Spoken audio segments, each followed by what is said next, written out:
आज का एपिसोड एक फाइनेंस प्रोफेशनल के बारे में नहीं है। काफी सारे रिलेटिव्स ने मुझे डायरेक्ट पागल वर्ड नहीं यूज किया, बट उन्होंने वही किया कि ये क्या कर रहा है, ये एज में नॉर्मली क्या कर रहे हो करके। बल्कि एक माइंडसेट शिफ्ट के बारे में है। श्रीराम से ऑफर मिला तो ऑब्वियसली सिनेरियो पूरा चेंज था, ऑल टुगेदर डिफरेंट लाइन था। जहां लोग ये सोचते हैं सर कि 48 के एज में रिटायरमेंट ले लेते, आपने कहा यहाँ से शुरू करते हैं। बट जैसे पिरामिड में ऊपर के लेवल पे जैसे नैरो हो जाता है, वैसे ही आप जब प्रोफेशनल करियर में होते हैं, once you go up in the ladder, तो आपका वहाँ पे स्कोप बहुत कम हो जाता है। वो एक महाराष्ट्रन फैमिली से आते हैं जहाँ जिंदगी का मतलब होता है एक सेफ जॉब, एक स्टेबल इनकम और एक predictable future. But Warren Buffett जो दुनिया के सबसे बड़े इन्वेस्टमेंट माने जाते हैं, उन्होंने अपनी पहली investment at the age of 16 की थी। जॉब सीकर के बजाय आप जॉब गिवर बनो। ज्यादातर लोग जिस एज में अपने रिटायरमेंट और कंफर्ट का प्लान बनाते हैं, उस एज में ग्रेजुएशन करते समय ही काफी सारी इंटरव्यूज वगैरह भी देता था मैं, बट मेरे साथ एक हादसा हुआ। हर दिवाली में अपने 50 एम्प्लॉइज को मर्सिडीज जैसी कार गिफ्ट दे। थोड़ा मोटिवेशन मुझे अपने आदरणीय प्राइम मिनिस्टर मोदी जी का भी मिला, इसलिए देन सोचा कि why not start something on. बहुत बड़ा इम्पैक्टफुल लर्निंग होगा। The reason behind opening up the entire thought process की फाउंडर्स की जर्नी क्या है।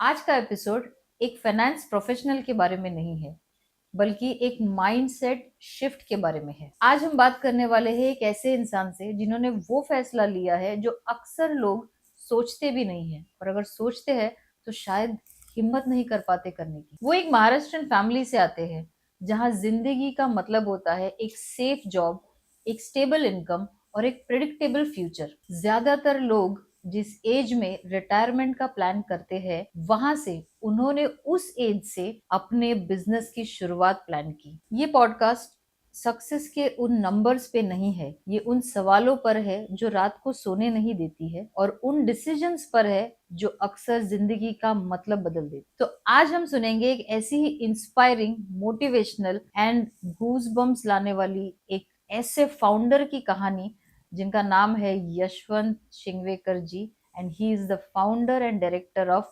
Prosper Finmart. So Yashwant ji, welcome to our podcast Discover Your Journey. So how are you feeling? Thank you so much for inviting me for this podcast. Thank you so much. काफी खुश लग रहा हूँ और आनंद भी महसूस कर रहा हूँ कि अपनी जर्नी के बारे में मुझे कुछ बताने का मौका मिल रहा है। Yes. तो एक अच्छा फीलिंग है। So मैं यहाँ से शुरू करना चाहूंगी यशवंत जी। आप एक महाराष्ट्रन फैमिली से आते हैं जहाँ सेफ्टी, सिक्योरिटी को प्रायोरिटी दिया जाता है। तो मुझे आपके बैकग्राउंड के बारे में समझना है, आपके अपब्रिंगिंग के बारे में, योर एजुकेशन की क्या है एग्जैक्टली उसके पीछे का चीजें। सी मेरा एजुकेशन सब जो है टिल ग्रेजुएशन विदर्भ में अमरावती करके टाउन है, वहाँ पे हुआ है, और बीएससी मैथमेटिक्स में मैंने ग्रेजुएशन किया है। और वहाँ पे कैसे ट्रेडिशनली एक माइंडसेट लोगों का है कि ग्रेजुएशन करने के बाद में, आई एम टॉकिंग अबाउट 1988 में मैं पास आउट हुआ। तो तब जो एक माइंडसेट लोगों का रहता था कि ग्रेजुएशन होने के बाद में एक medical representative was the easiest job, कि ग्रेजुएशन बनने का, करने का, और उसके बाद में मेडिकल रिप्रेजेंटेटिव बनने का। लाइफ में गोल्स की कमी बहुत ज्यादा होती थी वहां पे, नॉट बिकॉज कि लोगों को गोल्स नहीं होते थे, बट वहां पे उनका वो एजुकेशन या माइंडसेट उनका वैसे तैयार ही नहीं था। तो फर्स्ट ऑफ ऑल मैंने वो माइंडसेट में चेंज किया, and all credit to my parents. My dad he passed out in 1973 as a MCom उन्होंने किया था 1973 में, जब मेरी उम्र 6-7 साल की थी। तब उन्होंने गोल्ड मेडलिस्ट थे वो 1973 में, और तब एजुकेशन का उनको बैकग्राउंड था। तो कॉलेज तब उन्होंने किया था, तो उन्होंने बताया कि ये मेडिकल रिप्रेजेंटेटिव वगैरह ठीक है, कमाई तेरी चालू हो जाएगी, but we are not bothered, और you also should not be bothered with the immediate कमाई। तो उन्होंने मुझे मोटिवेट किया कि कुछ पढ़ो, आप आगे जाके पढ़ो। तो तब वहां पे एंट्रेंस एग्जाम काफी होती थी। तो एक आईमा ऑल इंडिया मैनेजमेंट एसोसिएशन ने तब एमबीए की एक एंट्रेंस एग्जाम ली थी 1988 में। तो अमरावती जैसे शहर से भी तकरीबन 450 लोग अपीयर हुए थे। जो पुणे यूनिवर्सिटी में जो कॉलेजेस थे उसके क्वालिफाइंग एग्जाम थी वो, और बाकी भी शहरों में जो एमबीए के कॉलेजेस है वहां के लिए भी क्वालिफाइंग थी। तो काफी सारे लोग बैठे थे and fortunately I got through the exam. अभी एग्जाम होने के बाद में ग्रुप डिस्कशन होता था। तो ग्रुप डिस्कशन जो होता था वो ऑब्वियसली पुणे जैसे शहर में था। अभी पुणे में आना जाना होता था, बट पुणे में जब ग्रुप डिस्कशन के लिए आया तो वहां के कॉलेज का माहौल देख के तो पहले तो पसीने छूट गए। सेकंड थिंग, वहां पे जो डिस्कशन होने वाला था वो अंग्रेजी में होने वाला था। और हमारा अपब्रिंगिंग ऐसा है कि अंग्रेजी में भले ही एजुकेशन हो, but even professor used to talk in Hindi और मराठी। तो हम लोग तो दूर ही थे। बट ग्रुप डिस्कशन भी जो कुछ था, जो कुछ आता था वो क्या उससे ग्रुप डिस्कशन क्लियर किया। तो उसके लिए भी अगेन मुझे रीडिंग की हैबिट थी, वो काम कर गई मुझे। यानी शुरुआत से मैं टाइम्स ऑफ इंडिया का बहुत चाहता था। तो टाइम्स ऑफ इंडिया तब पढ़ता था तब मैं, तो उसके कारण जनरल अवेयरनेस काफी था। तो ग्रुप डिस्कशन के लिए तब पंजाब टॉपिक बहुत हॉट टॉपिक हुआ करता था। तो पंजाब के ऊपर ग्रुप डिस्कशन था। तो अभी मुझे याद नहीं, बट 2-4 पॉइंट ऐसे मैंने पुट किए कि एंटायर माहौल ही चेंज हो गया था। तो I was in the four front. तो वो वहां से फिर एमबीए किया। एमबीए करने के बाद मैं बॉम्बे आया। तो मेरे साथ मेरी सिस्टर, तो दोनों का अपब्रिंगिंग साथ में हुआ, बट दोनों को हम लोगों ने पेरेंट्स ने उन्होंने कंपलसरी किया था कि आपका पहले एजुकेशन पूरा होना चाहिए। आपको जो कुछ है, जितना कुछ फाइनेंस होना चाहिए तो आपको हम लोग प्रोवाइड करेंगे, एजुकेशन होना चाहिए। तो दैट्स द रीजन मैं एमबीए मार्केटिंग वो टाइम पे पुणे यूनिवर्सिटी से पास आउट हूँ 1990 में। तो ये मेरा अपब्रिंगिंग है बेसिकली। और इसके लिए जो है कि थोड़ी फैमिलीज की वैल्यूज भी बहुत काम में आई। तो I was within the range ही रहता था। यानी पुणे में आने के बाद में गांव का लड़का, जब I would call Amravati as a गांव, but as compare to Pune वो थोड़ा गांव ही बोल सकते हो। बट उस टाइम पे तो बोल ही सकते हैं। हाँ, तो जब मैं पुणे में आया तो पुणे की ताम झोंक, नाइट लाइफ तभी भी काफी अच्छा था। अभी तो और अच्छा हो गया है। In the year of 1988। Oh my God. But तभी भी अपने आप को मैंने दूर रखा, क्योंकि मम्मी डैडी ने, जो पेरेंट्स ने जो मुझे भेजा है, तो वो जो कमाई, यानी my dad was professor in government polytechnic college.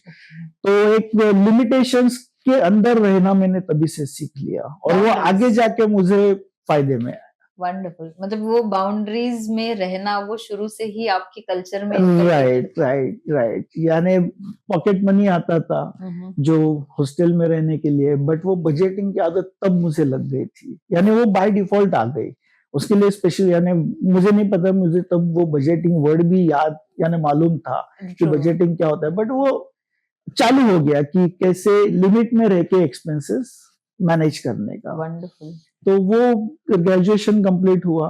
Graduation करते समय ही काफी सारी इंटरव्यूज वगैरह भी देता था मैं।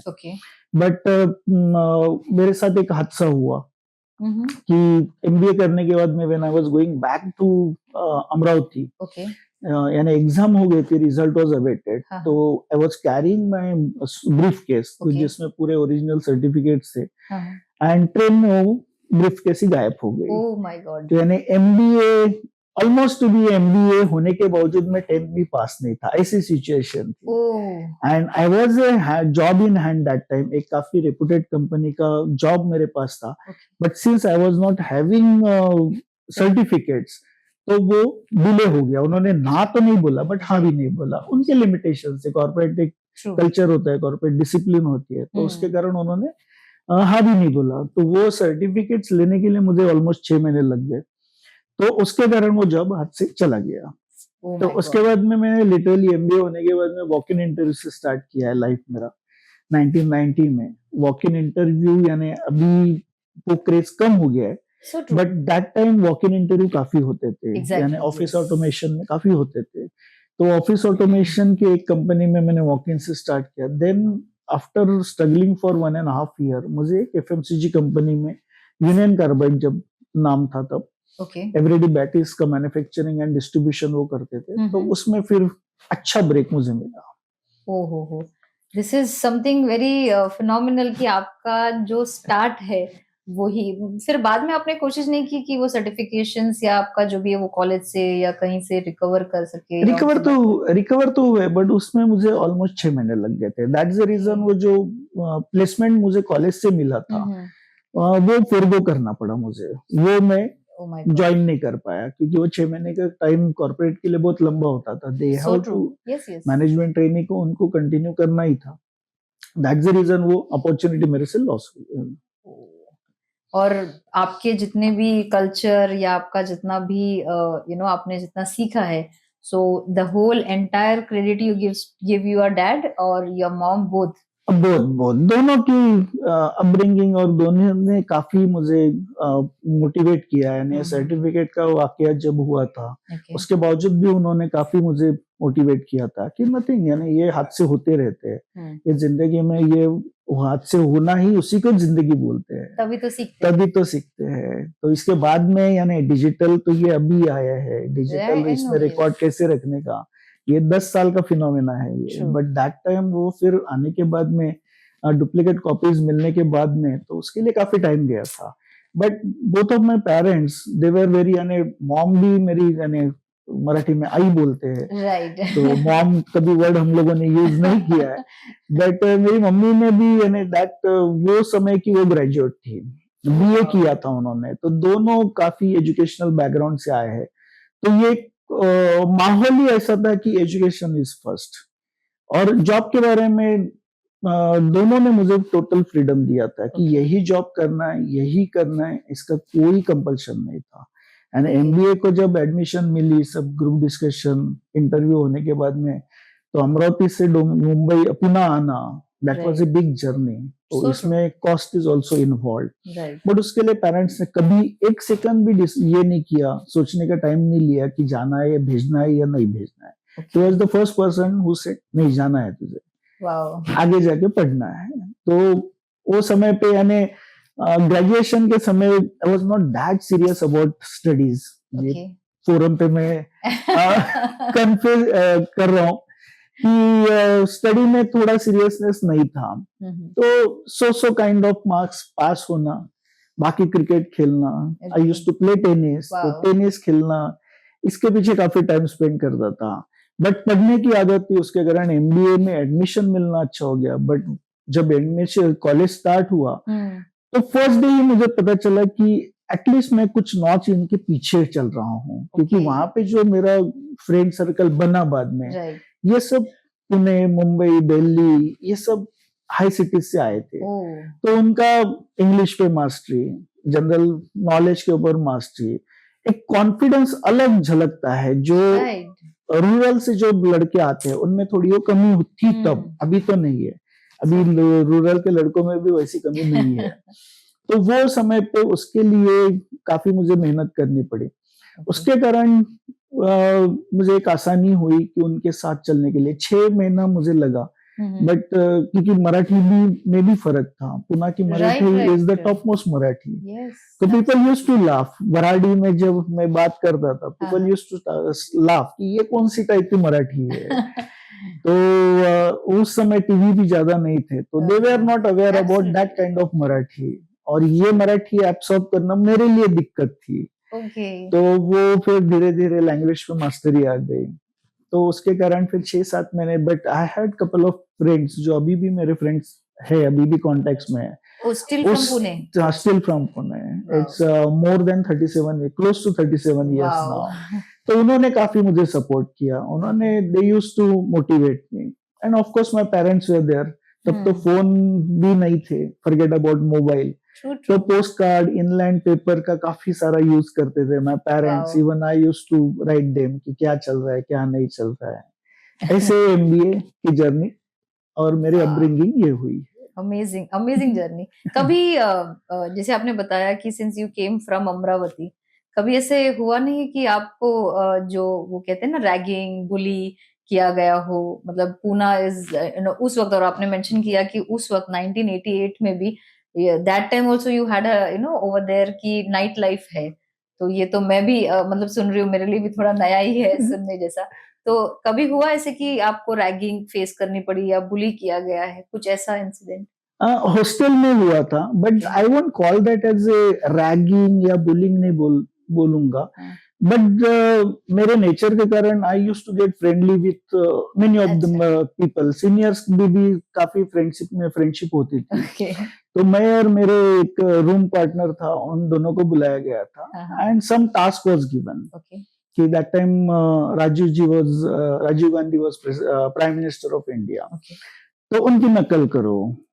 तो ऐसे काइंड के टास्क थे। I won't call that as a ragging, but ये एक था एंड वी एंजॉयड इट, यानी 1-1.5 घंटा चला था। बट दैट तो उसके बाद में वही लोग मेरे अच्छे दोस्त बन गए थे and they used to provide me all the study material, they used to guide me project में कैसे करना चाहिए।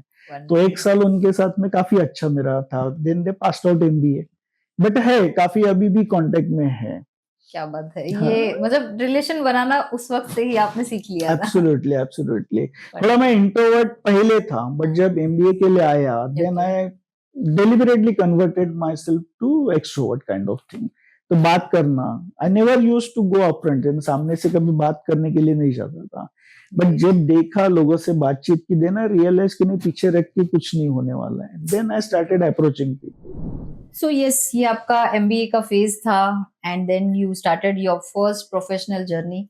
तो थोड़ा अपने प्रोफेशनल जर्नी के बारे में बताइए यशवंत जी, की कैसी शुरुआत रही, क्या उसमें आपने आगे किया और कितने साल तक वो कंटिन्यूएशन में रही जॉब? जरूर जरूर। तो आई स्टार्टेड माय प्रोफेशनल, जैसे मैंने बताया कि union carbide, that time union carbide करके नाम था। एवरेडी बैटरीज का मैन्युफैक्चरिंग और डिस्ट्रीब्यूशन हुआ करता था। तो नेम सेक ही सिर्फ 1984 में जो भोपाल में वाकया हुआ था, वो नेम सेक ही सिमिलर था। बाकी अदरवाइज कंपनी के ऑपरेशन दोनों अलग अलग थे। नॉर्मली यूनियन कार्बाइड बोलने के बाद में वही नाम ध्यान में आता है। तो यूनियन कार्बाइड बैटरी डिवीजन से मैंने स्टार्ट किया। तो सेल्स, भले ही एमबीए मार्केटिंग हुआ था मेरा, बट मैनेजमेंट ने मुझे सेल्स ट्रेनी के तौर पे लिया था। एंड वो 5 साल के दौरान महाराष्ट्र के ईच एंड एवरी कॉर्नर में मैंने काम किया है, except Gadchiroli. That time Gadchiroli काफी वोलेटाइल हुआ करता था, यानी नक्सलाइट्स के कारण। बट वो छोड़ के बाकी एवरी कॉर्नर मैंने काम किया है। गोवा एक्सक्लूसिवली काम किया है। तो इसमें एवरेडी का डिस्ट्रीब्यूशन कैसे करने का, उनसे सेकेंडरी सेल्स जनरेट कैसे करने का, उसमें इम्प्रूवमेंट कैसे करने का, ये सब चीजें पार्ट एंड पार्सल हुआ करती थी। ये सीखने को मिला मुझे। तब होलसेल मार्केट एक अलग चीज हुआ करती थी। जो मुंबई में मस्जिद मार्केट है, वहां पे होलसेल मार्केट बहुत बड़े तौर पे तब हुआ करता था। अभी बहुत कम हो गया है, उसका इन्फ्लुएंस बहुत कम हो गया है। But I am talking about 92 से लेके 96, 1992 से लेके 96। तब मस्जिद मार्केट में होलसेल मार्केट जो हुआ करता था, उसमें इतनी ताकत थी कि अगर उन्होंने प्राइस में अगर थोड़ी भी मस्ती की तो ऑल ओवर इंडिया का मार्केट खराब हो जाता था। तो एवरेडी का बहुत ज्यादा वहां पे मार्केट शेयर था। होलसेल मार्केट हैंडल करने का जो एक्सपीरियंस बहुत रेयरली मिलता है, वो मुझे मिला। तो क्योंकि ऑल ओवर इंडिया, तो मैनेजमेंट के नजर में मैं आ गया था कि wholesale market the way I handled it, price disruption होने के बिना मार्केट को कैसे कंट्रोल किया जाता है, वो सीखा था, वो इम्प्लीमेंट किया। तो उसके कारण काफी सारी प्रमोशन भी मुझे वो दौरान मिली। उसके बाद में ऑब्वियसली जैसे रेगुलर अपनी प्रैक्टिस होती है कि एक बार बंदा सो कॉल्ड स्टेबल हो जाए तो उसकी शादी करनी चाहिए। तो आई गॉट ऑल्सो मैरिड 96 में। I got married. तो वो जॉब जो था, that time I was travelling. तो फ्रिक्वेंटली आने महीने में 22 से 24 दिन आई यूज्ड टू ट्रैवल। तो वाइफ की कंडीशन वो थी कि look out for a job जहाँ पे मुंबई में सेटल हो जाए, because she was working in one establish company. तो that's the reason I change the job. तो यूनाइटेड टेलीविजन करके कंपनी थी, रॉनी स्क्रूवाला जी की। तो उनका टेलीशॉपिंग नेटवर्क करके बहुत बड़ा डिवीजन था। यानी इफ यू रिमेम्बर कि वो टाइम पे टेलीविजन के थ्रू प्रोडक्ट का Product. बेचते थे। Yes, Asian yes. Sky shop थी, टेली शॉपिंग नेटवर्क थी, ये 2 प्रोमिनेंट कंपनीज थी। True. तो उसमें मुझे रीजनल मैनेजर करके ब्रेक मिला। तो बिकॉज इंडिया में एक माइंडसेट है कि टच एंड फील कंसेप्ट है, unless and until you don't touch the product, you don't feel the product, आप परचेस नहीं करोगे। True. And since I had a background of retail sales Eveready का, तो उन्होंने मुझे रीजनल मैनेजर पूरे western region के लिए रिक्रूट किया था। तो दैट टाइम मुझे कहा गया था कि आप रिटेल नेटवर्क एस्टेब्लिश करो, टीवी से आपका कोई संबंध नहीं रहेगा, टीवी के थ्रू जो प्रमोशन होगा उसका फायदा ही होगा, but you develop a retail sale. तो वो टाइम पे शॉपिंग शॉप कंसेप्ट करके ये था हम लोग की मैनेजमेंट के साथ में जो मीटिंग हुई थी, तो ये एक नया आइडिया मैंने सजेस्ट किया था और वो इम्प्लीमेंट भी हुआ था। तो दैट टाइम मुंबई में हम लोगों ने तकरीबन 25 आउटलेट्स थे, जिसमें अकबर रिलीज थे, अपना बाजार करके हुआ करता था, सहकारी भंडार हुआ करते थे। तो यहाँ पे हम लोग हमारी मैन पावर रखते थे। तो वहाँ पे डेमोन्स्ट्रेशन देते थे, क्लाइंट को इन्फ्लुएंस करते थे कि how to use this product. Since TV पे उन्होंने देखा है, बट यहाँ पे जब एक्चुअल देखते थे तो दैट टाइम उनका माइंडसेट बनता था, वो इम्पल्सिव जो परचेस का एक माइंडसेट है वो वहां पे क्लिक होता था। वंडरफुल। तो वो आइडिया के थ्रू उन्हीं का स्टॉक हम लोग लिक्विडेट करने के लिए मदद करते थे। तो वहां पे मुझे काफी ये हुआ, एक्सपोजर अच्छा मिला। यानी मुंबई में तो था ही एक्सपोजर, बट उसके बाद में पुणे में भी यही कंसेप्ट हम लोगों ने इम्प्लीमेंट किया, गुजरात के काफी सारे टाउन्स में इम्प्लीमेंट किया। बट उन्होंने उसके बाद में वो कंपनी ही उन्होंने यानी ओनली टीवी के थ्रू ही प्रमोट करने का उन्होंने डिसाइड किया था। तो रिटेल के कारण रिटेल में उनका थोड़ा जो बोलते हैं कि इम्पोर्टेंस उन्होंने कम देना चालू किया। तो वो फिर मैंने छोड़ के, then I got a job offer from Prince Plastics. तो वहां पे यानी of course altogether different line था, एंड एफएमसीजी से ले उसके बाद में कंज्यूमर ड्यूरेबल्स में आया, उसके बाद में प्लास्टिक में था, मटेरियल हैंडलिंग सिस्टम था, यानी क्रेट्स जो होते हैं, पैलेट्स होते हैं, आइस बॉक्सेस होते हैं, तो उनका उन्होंने रीजनल मैनेजर करके पूरा वेस्टर्न मुंबई वेस्टर्न इंडिया के लिए उन्होंने रिक्रूट किया था। तो वहां पे जो था B2B और B2C, ये दोनों वर्ड से मेरा यानी इंट्रोडक्शन हुआ था। यानी दिस टाइम टिल नाउ मुझे सिर्फ पता था कि सेकेंडरी कैसे इम्प्रूव करना है, बट कॉर्पोरेट्स में कैसे प्रमोट करना है एंड यूजर के साथ में, क्योंकि ये क्रेट जो है ये vegetable fruit and vegetable market में बहुत चलता था।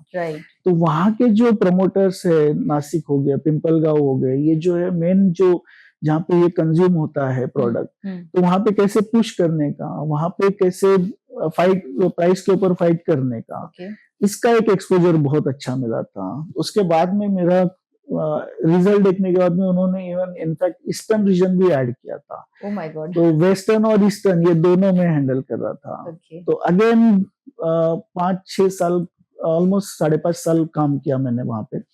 उसके बाद में इंश्योरेंस कंपनी काफी अप हो रहा था, इंश्योरेंस ओपन अप हो गया था, so many new companies were coming. तो एक साउथ की कंपनी है श्रीराम लाइफ इंश्योरेंस, जो श्रीराम ट्रांसपोर्ट की सिस्टर कंसर्न है। तो उन्होंने वेस्टर्न में उनका ऑपरेशन ऑलरेडी चल रहा था, तो उन्हें ऐसा चाहिए था जो रिटेल बैकग्राउंड से आता है। तो प्रिंस में होते हुए मुझे श्रीराम से ऑफर मिला कि आप इंश्योरेंस में आना चाहोगे क्या। तो ऑब्वियसली सिनेरियो पूरा चेंज था, क्योंकि लाइफ इंश्योरेंस में पे पैकेजेस बहुत ज्यादा होते हैं और ऑल टुगेदर डिफरेंट लाइन था। तो उसके कारण थोड़ा सोच समझ के मैंने डिसीजन लेना ही था मुझे, and I said yes to them. तो इसमें बॉम्बे बेस था, शुरुआत में उन्होंने मुझे ऑल ओवर वेस्टर्न इंडिया को प्रमोट करने के लिए बोला। तो वो एस्टेब्लिश होने के बाद में during the course of time उन्होंने फिर मुझे प्रमोशन के तौर पे साउथ में भेजा, बैंगलोर में। My family was based over here only, और बैंगलोर में I was there for 2.5 years। उसके बाद में अगेन प्रमोशन पे जयपुर पे गया मैं। तो ये श्रीराम लाइफ में मेरा टेन्योर जो था ऑलमोस्ट 9.5 साल का था। तो 9.5 साल में काफी प्रमोशंस भी मिले, पे पैकेजेस भी अच्छे हुए। बट जयपुर में जब था तो फैमिली में थोड़ा इश्यूज, मेडिकल इश्यूज पेरेंट्स को चालू हो गए थे, डिमेंशिया पिताजी को डेवलप हो गया था, एंड डॉटर तब उसका 12th हो गया था, तो उसके कारण उसके बाद में उसका भी एजुकेशन के ये था। राइट। तो ऑल थ्री फीमेल्स, मम्मी, मेरी वाइफ और daughter, they used to take care of my dad. तो उसके बाद में काफी सोच समझ के, यानी फ्रिक्वेंटली मुझे लास्ट मिनट पे कॉल आता था कि यशवंत थोड़ा आ सकते तो आ जा करके, तो I used to fly to Mumbai. तो उसमें सोचा फिर कि ऐसे में क्या करना चाहिए। ओके। तो जैसे पिरामिड होता है, पिरामिड में जैसे once you go up in the ladder तो कम हो जाता है, एग्जैक्टली, सर्कल सर्कल जो कम हो जाता है। तो इसमें भी वैसे ही है, आप जब प्रोफेशनल करियर में हायर लेवल पे होते हैं तो हायर लेवल पे जॉब मिलना मुश्किल हो जाता है। तो श्रीराम लाइफ से मुझे वो टाइप का जॉब दूसरी कंपनीज में मिलना थोड़ा मुश्किल हो रहा था।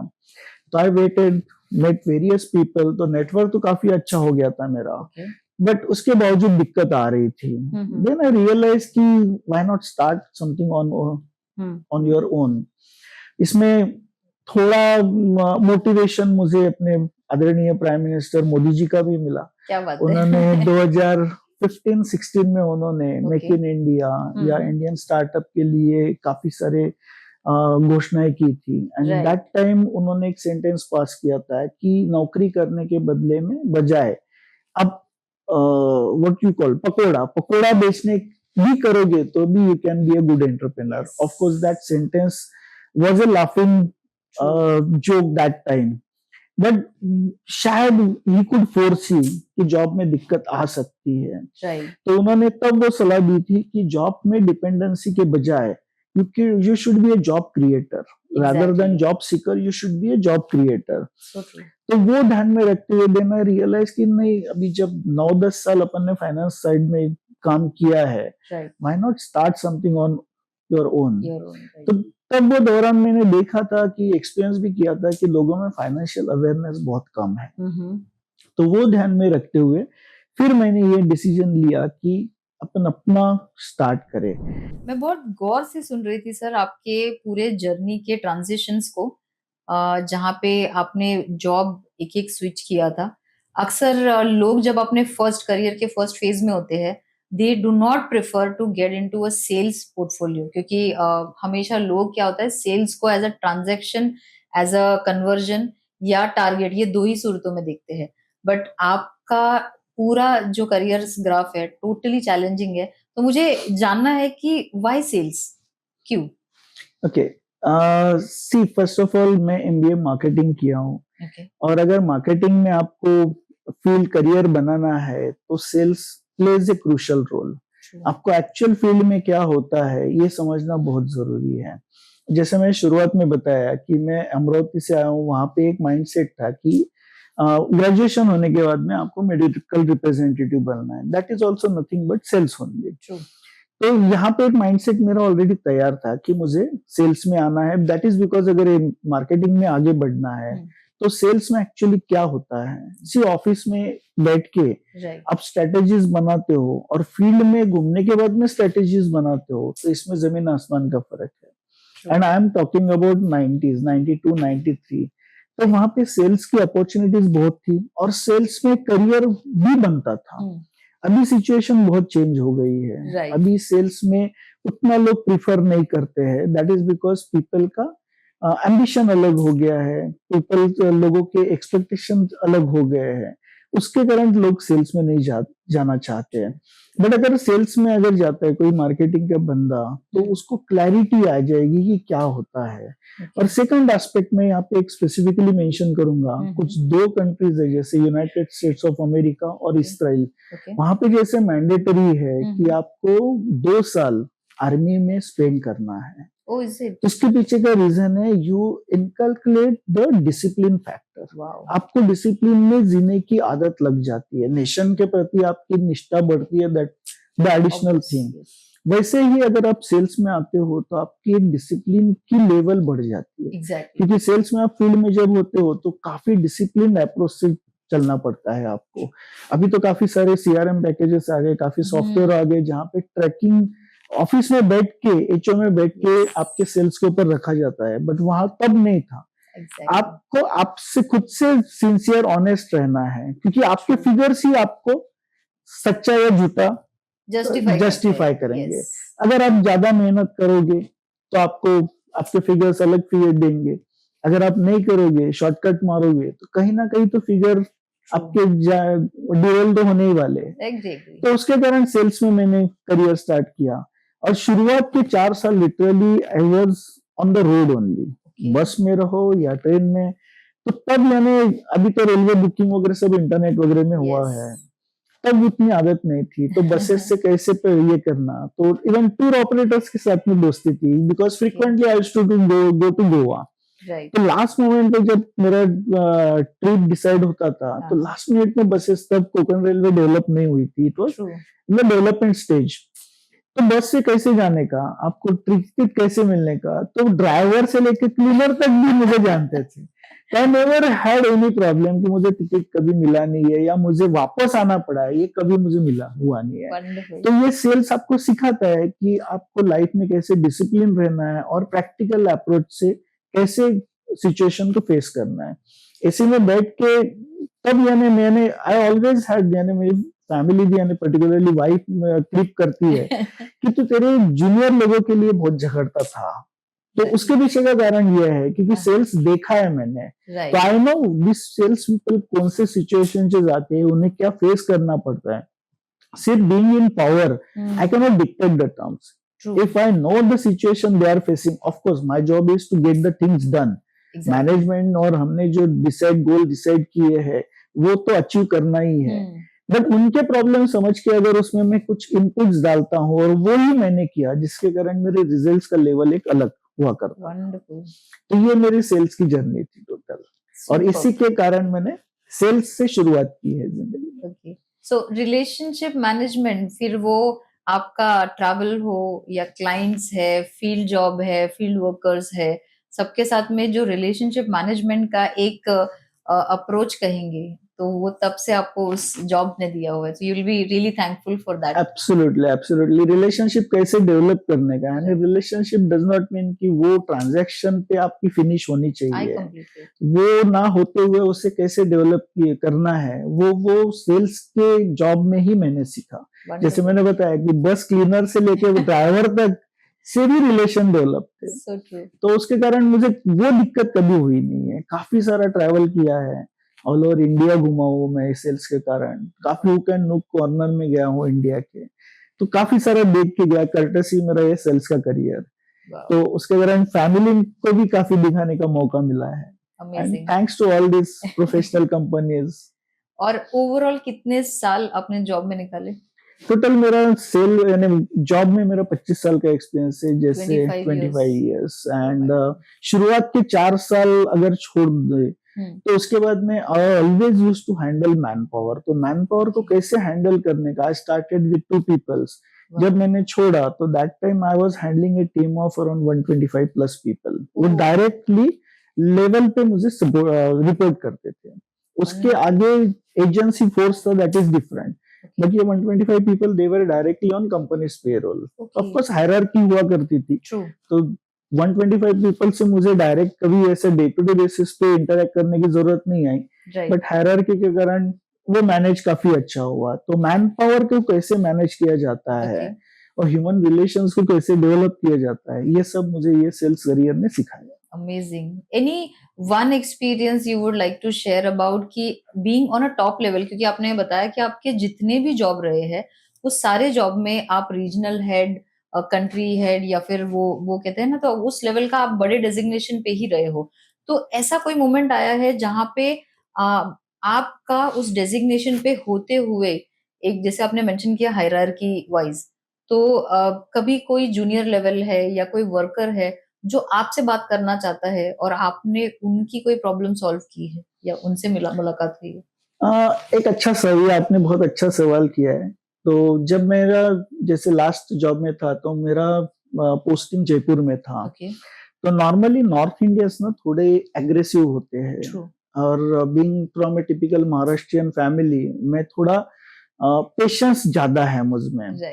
तो वहां पे जब मेरा पोस्टिंग हुआ था तो मुझे यानी नो कोऑपरेशन जोन में मैं गया था। वहां पे मुझे वहां के जो लोग थे दे वर एक्सपेक्टिंग प्रमोशन, बट मुझे बाहर से आके वहां पे प्रमोशन पे लाया गया था। मैनेजमेंट की सोच थी वो, यानी Exactly. It was not any game played by me something anything. True, true. तो जिनका प्रमोशन नहीं हुआ था उन्होंने कोऑपरेशन करने से मना किया था, Oh. एंड उनका जो नॉर्थ के लोग है ना, दे आर वेरी एग्रेसिव, यानी बात बात भी बात करते हैं ना तो तेरा उनका वॉल्यूम का जो आवाज का जो वॉल्यूम होता है Loud. वो लाउडर हो जाता है। Yes. तो यानी जब मेरा पोस्टिंग हुआ था तो जो मेरे अंडर में काम करता था, he was occupying a bigger cabin made for me, Okay. And मुझे एक छोटा सा केबिन उसने बोले आपको ये यूज करना है। अच्छा, अभी केबिन के पीछे मैं गया ही नहीं था, ठीक है, मुझे मेरा पावर्स कैसे यूज करना था वो मुझे पता था, ठीक है. एंड वही बंदा 4 महीने में उसका माइंडसेट चेंज करके मेरे साथ काम करना चालू कर दिया। Wonderful. तो ये काफी सारे वाकई थे जिसमें लोअर लेवल के लोग भी जो थे, आई was always available for them, जो आपका सवाल था। तो इनके कई इश्यूज थे, यानी जब टूरिंग पे जाता था Right. तो राजस्थान, पंजाब, हरियाणा ऐसी जगह पे टूर जब करता था Okay. तो फैमिली से दूर था, तो पब्लिक ने सेल्स लोगों को मालूम था कि ये फैमिली से दूर है। True. तो मुझे कभी होटल में बहुत रेयरली खाना पड़ा है। अच्छा. Always used to have food at their place. Wow. वो लेके जाते थे, घर में खाना खिलाते थे, बट दैट डजंट मीन कि लिनेंसी जॉब में आई थी। Agree. अपना जॉब एक साइड में, बाकी की चीजें Yes. अपने साइड पे। But I was always available to my juniors whenever they require any kind of help, always available. So yes, we understood about कि आपके सेल्स का जर्नी कैसे रहा एंड काफी इंस्पायरिंग था सर वो।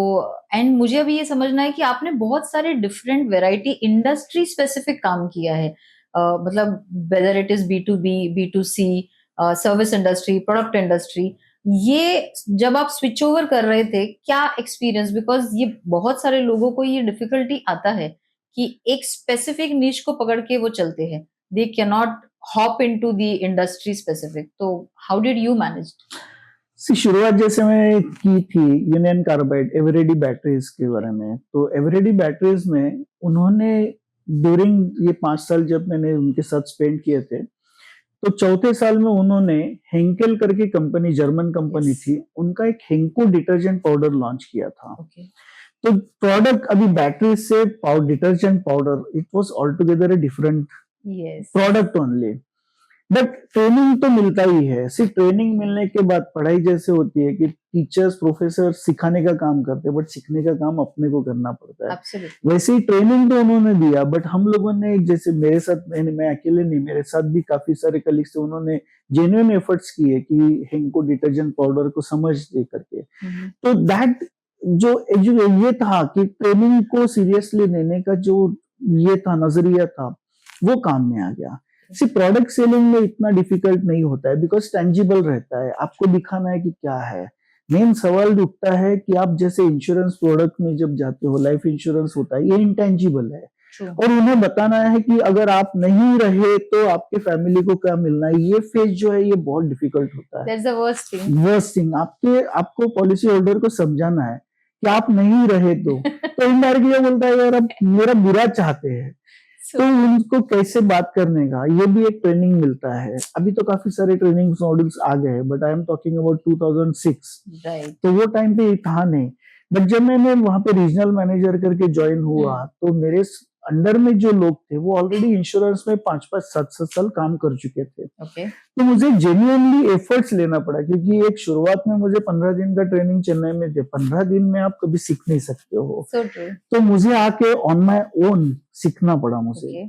तो मेरे जो पीयर्स थे, इंश्योरेंस इंडस्ट्री के जो एक्सपर्ट्स लोग थे, उनके साथ भी मैंने पूछा कि क्या होता है, कैसे होता है, और पूछने का जो आदत है, यानी मेनी पीपल में उसमें कॉम्प्लेक्स रहता है कि मैं सवाल कैसे पूछूं। True. फॉर्चुनेटली ये कॉम्प्लेक्स मेरे में कभी था नहीं, क्योंकि मेरे में मुझे मालूम था कि क्या कमियां है। Right. तो वो ध्यान में रखते हुए ये इंश्योरेंस प्रोडक्ट के बारे में जानकारी लेने का मैंने जेन्युइनली एफर्ट्स किया।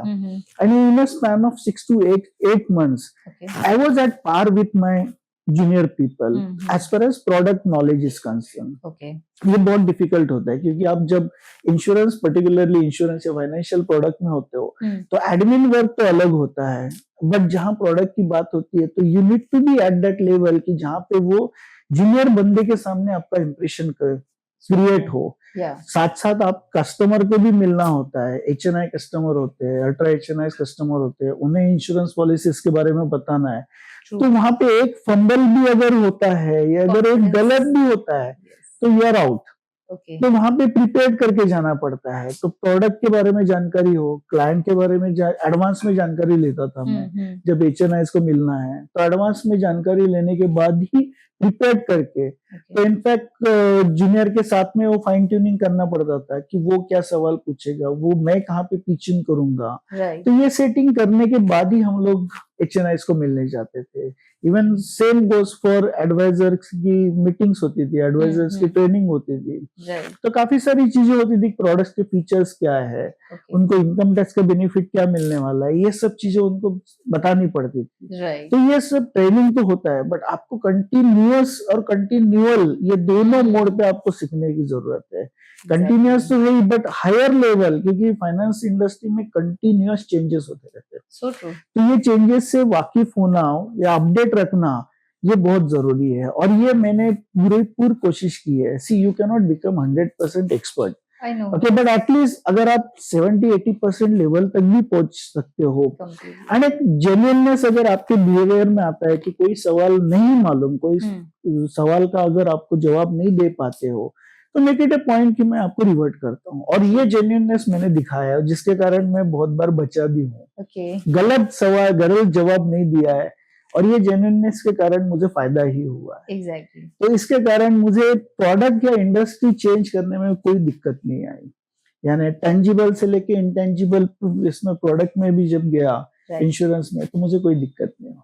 Fantastic. I mean that is a commendable thing, क्योंकि सेल्स का पार्ट सबसे पहले तो बहुत लोग नहीं लेते हैं। They don't jump into the sales unless and until they don't have that courage कि वो पार्ट ही नहीं, सेल्स सुन के ही लोग डर के भाग जाते हैं। बट यस, ये एक जो कंटिन्यू लर्निंग प्रोसेस है जो आपने बताया, दिस इज ये एक आर्ट है जहां तक मुझे भी पता है। This is actually an art that you know how the way you communicate to your customer, and rather than treating them as a customer you need to educate them on a front line।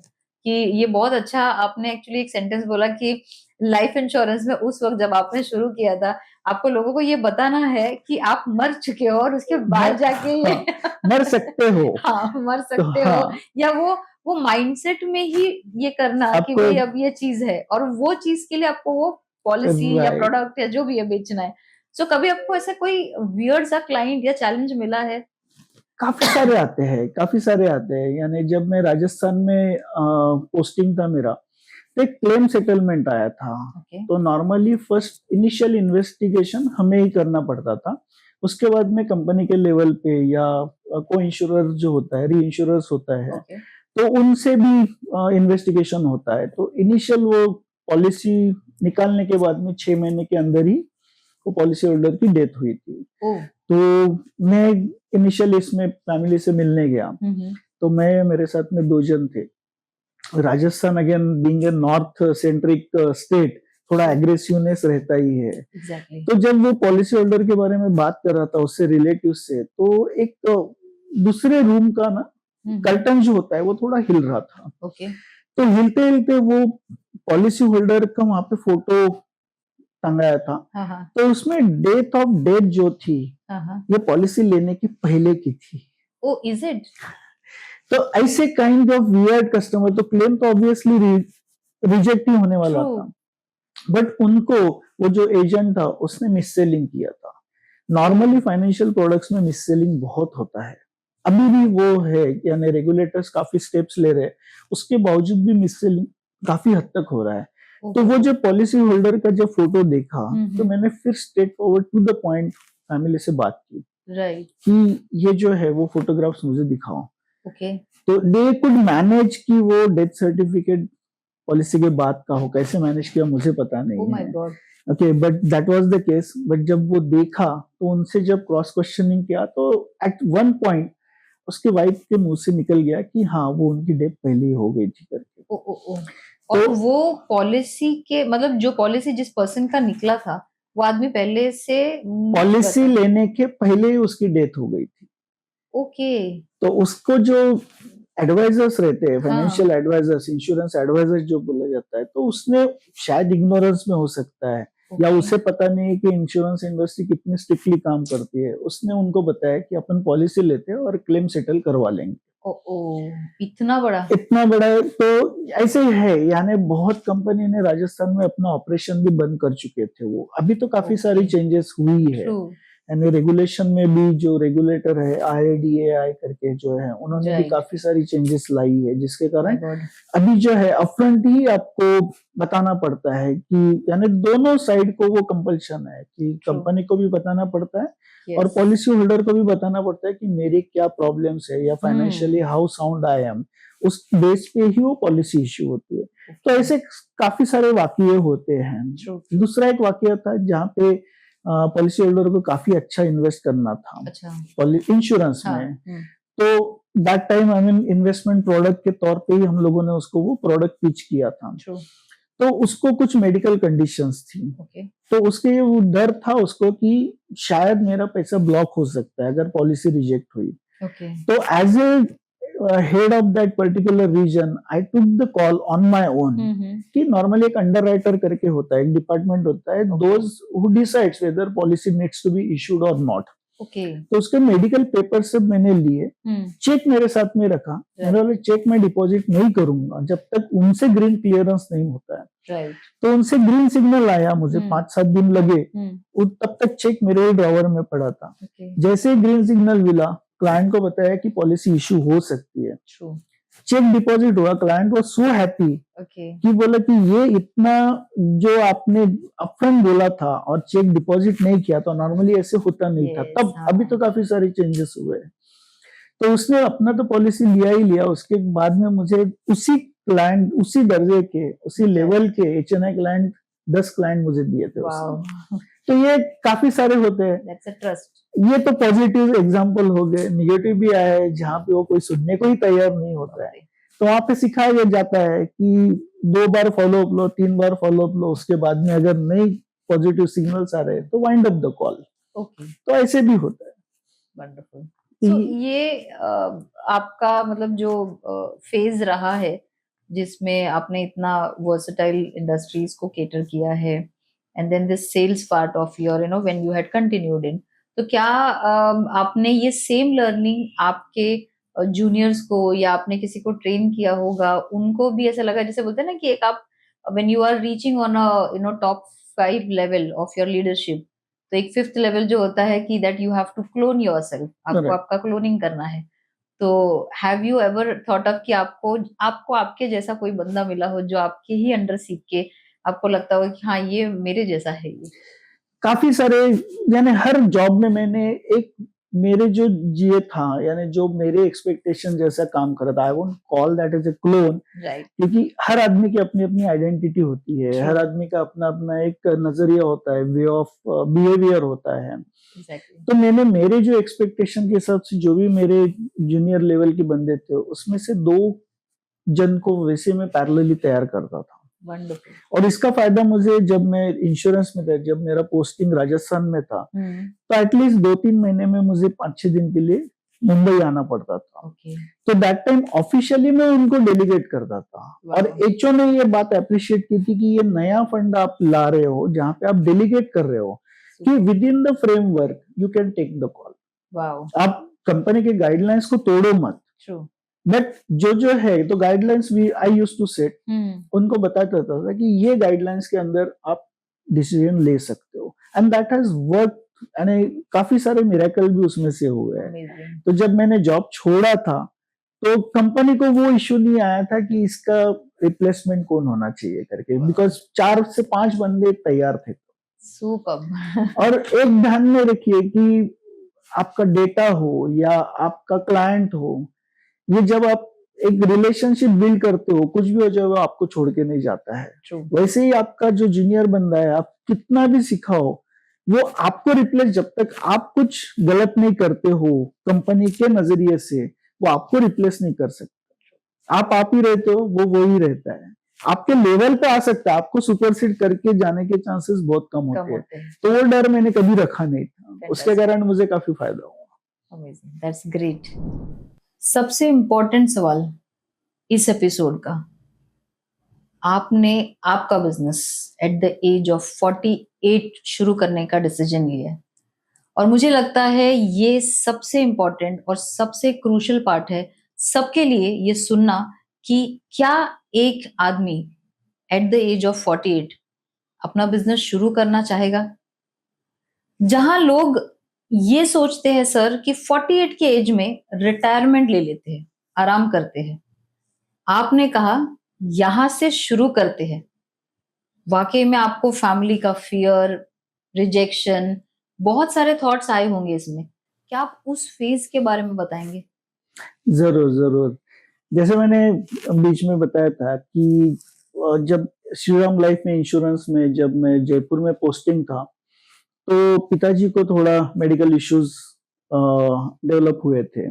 तो उसके कारण मुझे मुंबई आना जरूरी हो गया था। तो अभी मुंबई आके करना क्या है, तो काफी सारे मैंने कोशिश की, बट जैसे पिरामिड में ऊपर के लेवल पे जैसे नैरो हो जाता है, वैसे ही आप जब प्रोफेशनल करियर में होते हैं, once you go up in the ladder, तो आपका वहां पे स्कोप बहुत कम हो जाता है। तो काफी सारे प्रयास करने के बाद भी मुझे मेरे लाइकिंग का जॉब नहीं मिल रहा था। तो इसलिए देन सोचा कि why not start something on our own. और इसी बीच में आदरणीय नरेंद्र मोदी जी ने एक स्टार्टअप इंडिया एक कैंपेन स्टार्ट की थी। उन्होंने एक स्लोगन भी यानी एक मैसेज भी दिया था यंग एंटरप्रेन्योर्स को, बी एंटरप्रेन्योर, भले वो पकोड़े का बिजनेस क्यों ना हो, and it become a laughing joke, but उनके पीछे का उद्देश्य था कि जॉब सीकर के बजाय आप जॉब गिवर बनो, आप जॉब दूसरों को प्रोवाइड करो। तो ये सोच भी थी। तो उसके बाद में मैंने सोचा कि why not start something on own. तो इसमें क्या कर सकता हूँ, तो मुझे इंश्योरेंस और ये वेल्थ मैनेजमेंट का 9-10 साल का एक्सपीरियंस आ गया था। और लोगों से बात करना मुझे बहुत अच्छा लगता था। तो लोगों से जानकारी लेना, तो उसके कारण बेसिकली मुझे फायदा हुआ। इसके पीछे का एक कारण है कि I am a good listener. सुनना मुझे अच्छा लगता है। नॉर्मली सेल्स पीपल जो होते हैं उनको बोलने की आदत होती है, सुनने की आदत कम होती है। बट जब फाइनेंस सेक्टर में आप काम करते हो तो आपकी सुनने की आदत अच्छी होनी चाहिए, so that you can understand कि आगे वाले बंदे की क्या इश्यूज हैं। और रही बात 48 एज की, तो कोई एज बड़ी नहीं होती है, age is just a number. ये मैं ठाम विश्वास रखता हूँ ये इसमें कि age is just a number. अभी इसमें अगर कहूं तो 48 में लोग अपना इन्वेस्टमेंट भी स्टार्ट नहीं करते हैं। बट वॉरेन बफे जो दुनिया के सबसे बड़े इन्वेस्टमेंट कहते हैं, माने जाते हैं, उन्होंने अपनी पहली investment at the age of 16 की थी। 16 साल में उन्होंने इन्वेस्टमेंट स्टार्ट की थी। अब वो 94 है, बट उनका एक पॉपुलर स्टेटमेंट है कि 16 में स्टार्ट की, बट वो भी मैंने लेट किया है करके। तो 48 में स्टार्ट किया, तो ऑब्वियसली अपना एक टिपिकल माइंडसेट होता है लोगों का। तो लोगों ने मुझे काफी समझाया कि look out for a job, यानी मंथ के एंड में आपको एक फिक्स सैलरी मिले करके। माइंडसेट ही वो बन जाता है। सेफ्टी पहले देखो। और 48 यानी कि अनदर 10 इयर्स आपका रिटायरमेंट हो जाता है। 58-60 में रिटायरमेंट हो जाता है। तो उसमें मुझे मेरे फैमिली ने काफी सपोर्ट किया। मैंने वाइफ वाज वर्किंग, और मैंने जैसे बताया कि रीडिंग की हैबिट्स बहुत थी, तो I started investment in mutual fund. तकरीबन 2002 में मैंने इन्वेस्टमेंट स्टार्ट की थी। तो कॉर्पस मेरा अच्छा खासा जमा हो गया था। तो मुझे पता था कि ये कॉर्पस मेरे डॉटर के एजुकेशन के लिए, जो उस क्रूशियल फेज में थी, वो एमटेक के लिए उसे एडमिशन मिली थी, तो उसका एजुकेशन के लिए कॉर्पस मेरा तैयार था। और बिजनेस के लिए नॉर्मली एक बोला जाता है कि first 990 days are very important. If you can survive that 990 days, 999 days to be precise, तो you can do the miracle. Normally जो बिजनेसेस कोलैप्स होते हैं या शटडाउन होते हैं, ये 0 to 990 डेज 999 डेज में ही होते हैं। नॉर्मली आइडिया तो बहुत सारे होते हैं, बट आइडिया इम्प्लीमेंट करने के पहले बैकआउट हो जाते हैं, या फिर पहले जो 999 डेज है उसके बीच में इतने हर्डल्स आते हैं कि लोग उसमें से बीच में से निकल जाते हैं। So true. अभी ये जो फॉर्चुनेटली ये जो मैंने बिजनेस ऑप्ट किया था वेल्थ मैनेजमेंट का या फाइनेंशियल इंडस्ट्री में, तो तो इसमें कैपिटल की ज्यादा जरूरत नहीं थी। ओके। तो मुझे कैपिटल ज्यादा देने के बजाय मैंने क्या किया कि मेरा स्प्रेड बढ़ाया, राइट। जिसमें बिजनेस जो नेटवर्किंग क्लब्स होते हैं इसका फायदा मैंने उठाया। पहली बात मैंने ये की थी कि इसमें जो मिस सेलिंग है उसे मुझे टैकल करना है, तो मुझे मेरा इंप्रेशन एक अलग क्रिएट करना था। ट्रू। तो मैंने नॉर्मली जो देखा गया है कि जो इंश्योरेंस एडवाइजर या म्यूचुअल फंड डिस्ट्रीब्यूटर होता है वो पहले अपने रिलेटिव्स को टैप करता है। Agree. उसके एग्जैक्टली अपोजिट मैंने किया, मैंने मेरे रिलेटिव्स को टैप ही नहीं किया। Okay. मैं मेरे प्रोफेशनल कॉन्टेक्ट्स को एक्सप्लोर किया, बिजनेस नेटवर्किंग मैंने ज्वाइन किया, तो उसमें से रेफरेंसेस मैंने जनरेट की। तो वो देख के फिर ऑब्वियसली रिलेटिव्स को एंजाइटी है कि ये करता क्या है, then they started approaching. But इसके दौरान काफी सारे रिलेटिव्स ने मुझे डायरेक्ट पागल वर्ड नहीं यूज किया, बट उन्होंने वही किया कि ये क्या कर रहा है, ये एज में नॉर्मली क्या कर रहे हो करके, इट्स नॉट सेफ नहीं है करके। But wife was very firm, अगर तेरे को खुद पे कॉन्फिडेंस है you can do it. Mummy daddy तो पेरेंट जो थे तो नॉर्मली ओल्ड एज थे, तो उनको ये टेंशन मैंने दिया नहीं था। And I had that provision कि मुझे अगर 999 डेज में अगर सक्सेस मिलना तो कॉन्फिडेंस था ही, और उसके बीच में जो फाइनेंशियल इश्यूज आएंगे उसके लिए मेरा बैकअप प्लान तैयार था। फैंटास्टिक। तो उसके कारण मुझे कोई इश्यू नहीं हुआ। और मैं लोगों को कहूंगा, एडवाइस करूंगा कि जॉब मार्केट तो काफी श्रिंक होते जा रहा है। एआई, मुझे ज्यादा जानकारी नहीं तो ज्यादा मैं बोलूंगा नहीं, बट एआई के कारण काफी सारे चेंजेस हो रहे हैं। तो बी एंटरप्रेन्योर, खुद के पैरों पे खड़ा रहना बहुत जरूरी है, और यही मैंने किया। 48 एज इज जस्ट नंबर, और ये एडिशनल इंफॉर्मेशन दे रहा हूँ, यही एज में मैंने मैराथन भागना भी स्टार्ट किया। नॉर्मली 48 में कोई भागता नहीं है, तो बट 48 से अभी लास्ट 9 साल में मैंने तकरीबन 21 किलोमीटर्स के अराउंड 52 हाफ मैराथन जिसे बोला जाता है वो कंप्लीट किए हैं। उसमें से एक जो है वो लद्दाख मैराथन है, जो 11,000 फुट पे है, 11,000 फीट हाइट पे है, वो भी मैंने कंप्लीट की है। तो एज पे मत जाओ। और ये प्रोफेशन मैंने ये जो चूज किया है, इसमें कोई रिटायरमेंट एज नहीं है। As long as my brain is working, my body is supporting me, I will keep on continue doing it.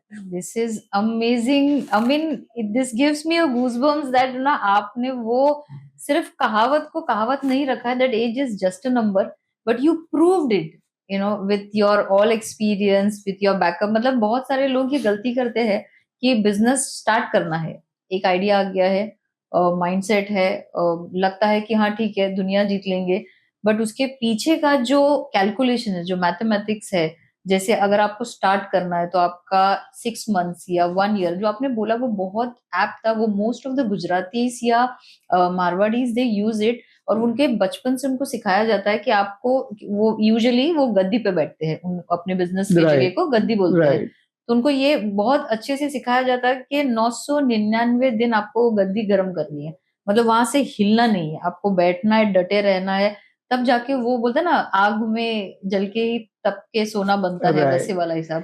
तो अगर वो आपने कर लिया तो then you are master. Right. इसमें मैं एक पॉइंट ऐड करना चाहूंगा।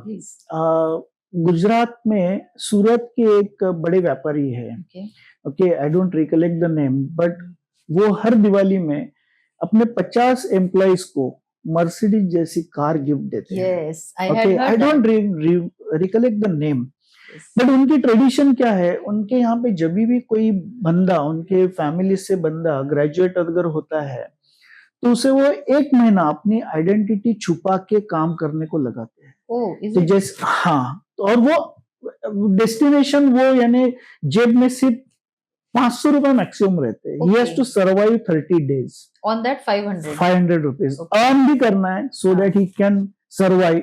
आइडेंटिटी रिवील नहीं करनी है कि मैं क्या हूँ। उसके कारण वो बंदे को रियलिटी का एहसास होता है कि ग्राउंड रियलिटी क्या है।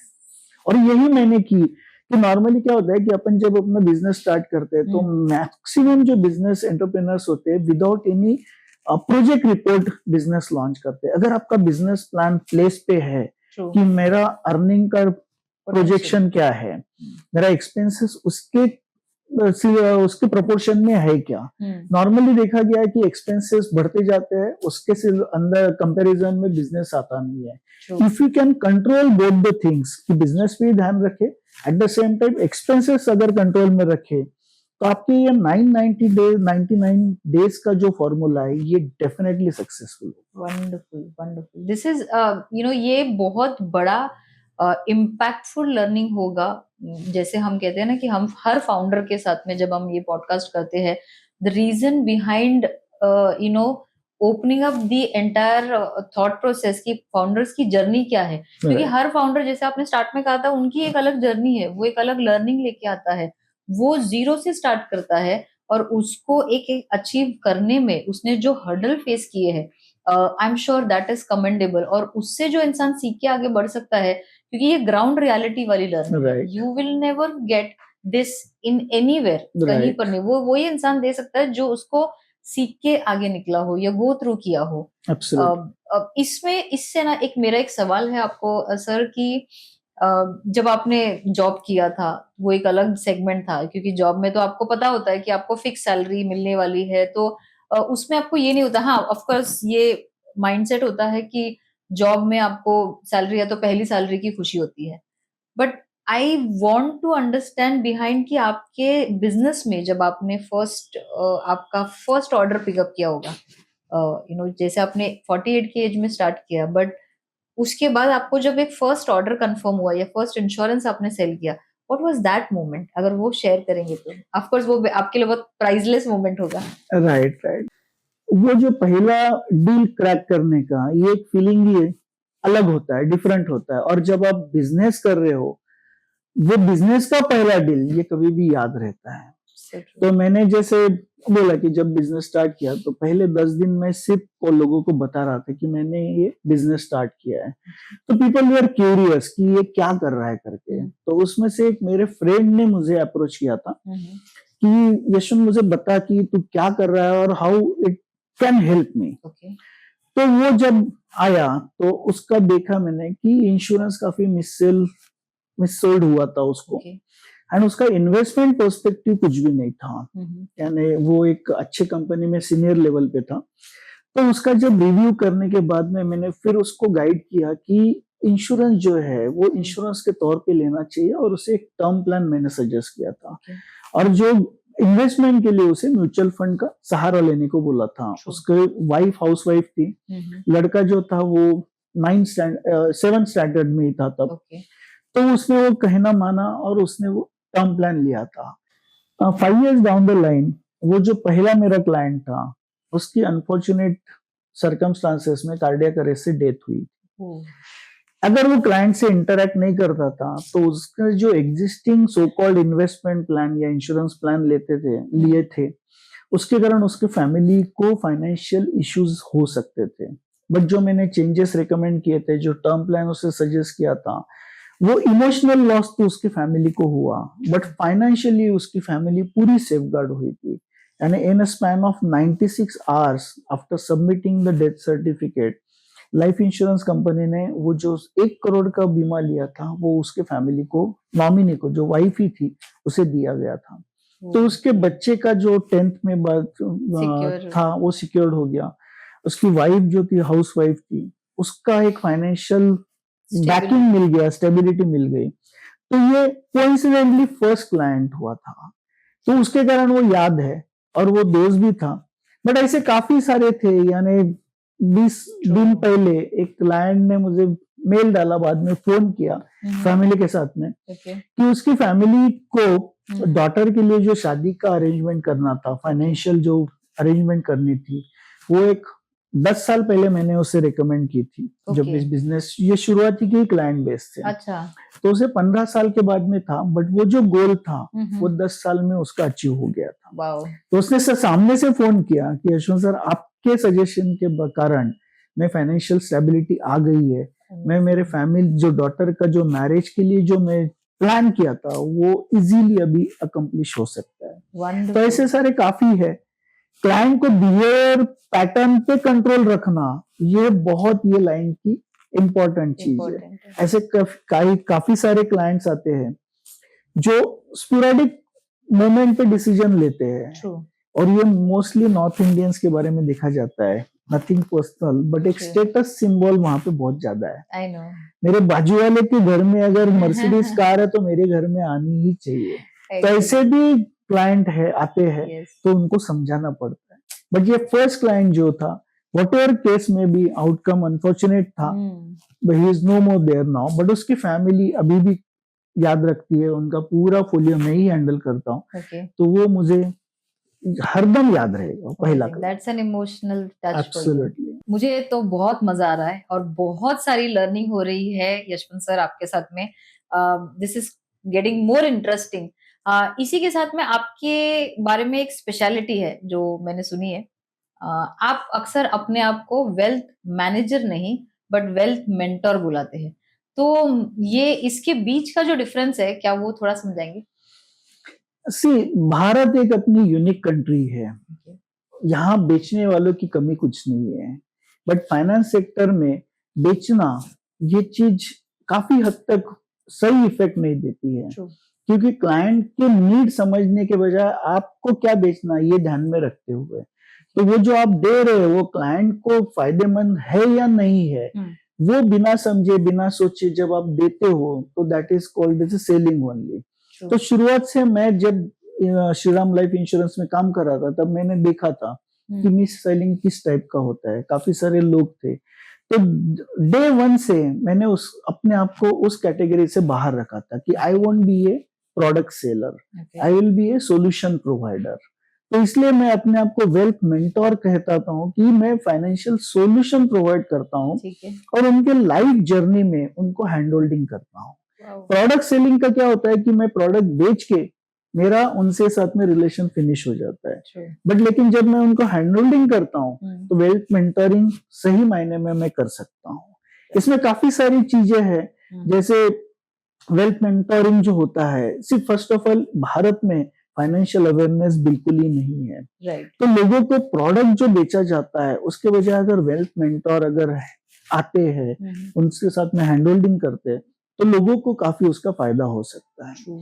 अभी एक एग्जांपल दूं तो भारत में केवल 9%, 9 करोड़ लोग ये म्यूचुअल फंड या इक्विटी मार्केट में इन्वेस्ट करते हैं। जो वेल्थ क्रिएशन के जो डिफरेंट टूल्स है उसमें से एक, यानी that is not the only, but उसमें से एक फायदेमंद टूल है mutual fund, one of the tool. But इसमें अवेयरनेस लोगों को नहीं है, क्योंकि इसमें ब्रोकरेज इतना अट्रैक्टिव नहीं रहता है, तो लोगों को इसमें ज्यादा इंटरेस्ट नहीं रहता है। इसमें सस्टेनिंग बहुत रहना पड़ता है कि अगर आप एक particular asset under management create करते हो तो ये आपको अच्छा रेवेन्यू मिल सकता है।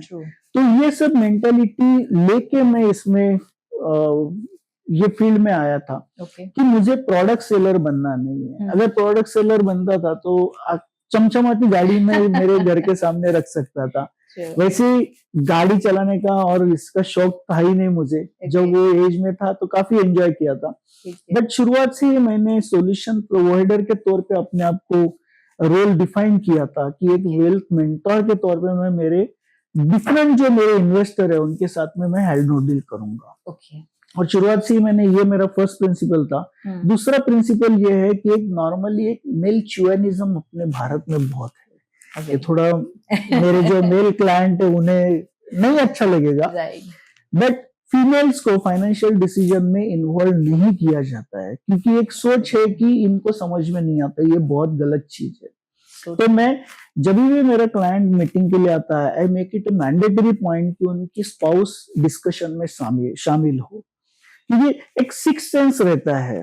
डेफिनेटली अगर मेरी वाइफ ये पॉडकास्ट देखेगी, जरूर देखेगी, तो वो भी मानेगी कि ये प्रोफेशन में आने के पहले मेरा जो उसको बताने का लेवल था, ये प्रोफेशन में आने के बाद में वो बहुत बढ़ गया है। यानी हर चीज में मैं उसके साथ डिस्कस करता हूँ, उसके साथ में शेयर करता हूँ कि ये चीज कर रहा हूँ, ये चीज नहीं कर रहा हूँ। तो उसके कारण फैमिली लूप में रहती है कि क्या हो रहा है, क्या नहीं हो रहा है। और यही एक वेल्थ मेंटर का काम है। अगर मैं प्रोडक्ट बेचने जाऊं तो मैं किसी को देख के मैं निकल सकता हूँ, बट जब मैं वेल्थ मेंटरिंग करता हूँ तो इसमें ये सब फैमिली को अवेयरनेस करता हूँ, अभी तो यहाँ तक ये किया है कि 10th 11th स्टैंडर्ड के लड़के लोग हैं, उन्हें भी मैं मीटिंग का पार्ट बनाता हूँ कि बच्चों को यही एज में अगर फाइनेंशियल मैटर्स पे अगर शिक्षा या अवेयरनेस हो तो उन्हें आगे जाके फायदा बहुत होता है।